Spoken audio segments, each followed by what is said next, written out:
is a book I received from Tenyo. It's well, you can't read this, but this says Magic in Japan.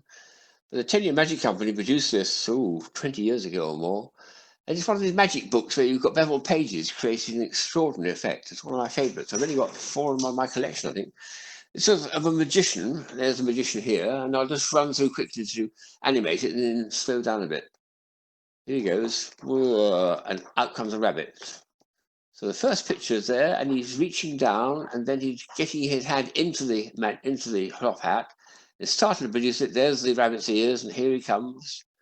And up comes the rabbit, and holds them aloft. He's succeeded it. So you might think that's it. You're through the book, but actually you're only halfway through the book. Halfway. Why is that? Well, it's a magic book. For the other half, you have to do just that. You think you see the same thing going backwards. You will actually see the same thing going backwards if you go down here. You see him putting the rabbit back into the hat.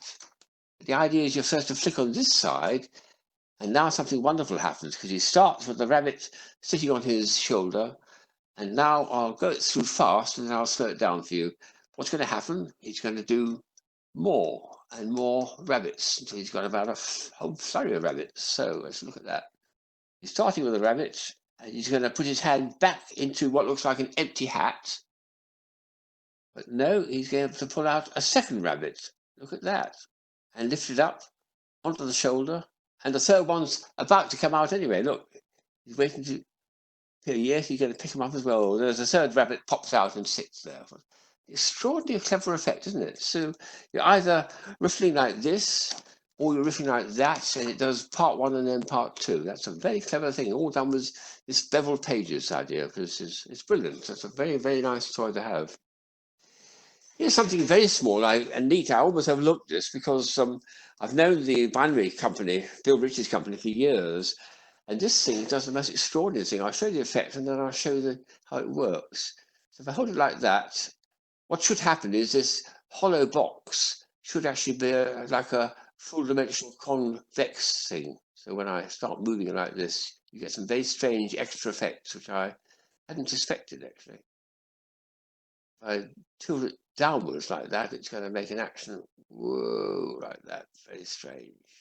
And if I also turn this vertical axis like this, you'll get some interesting swinging effects. It's very similar to that wonderful paradox dragon that we've had on our website for many a year. It's just by having something hollow, and of course, through the eye of the camera, which is monocular vision, you're able to see this extra effect, which I think are just wonderful. All done with a little bit of cardboard. So much magic can be done to trick the eye. And down we go into a very flat box.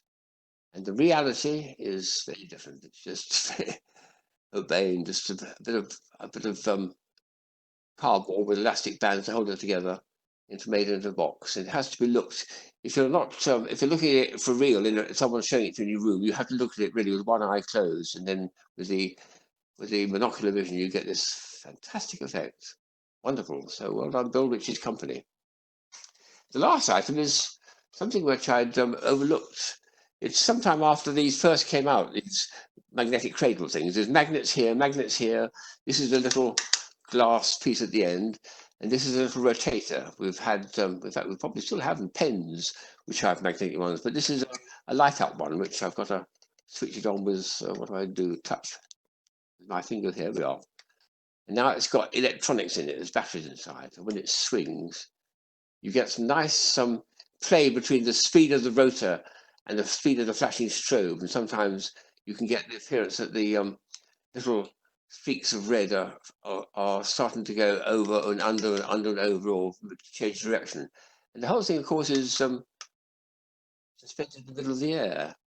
And with a good spin, actually, this lasts for about almost 15 minutes before it runs out. It's not motorized, it's a battery in there, but the battery just feeds into the lights only. And the rest of it's done by pure inertia, and the fact that the only slowing force, there's a slowing force here, the frictional force is absolutely infinitesimal here, but there's an airspeed thing. It's flowing, it's pushing its way through the air. So with a good spin to get it started with, it'll spin nicely for about almost 15 minutes and amaze people as it goes flash, flash. Even better in a darkened room, of course, but that's a marvelous one to have. So a great addition to those magnetic cradle spinners. Great stuff. I must have another look in that little corner and see if I can find some other things which I have overlooked.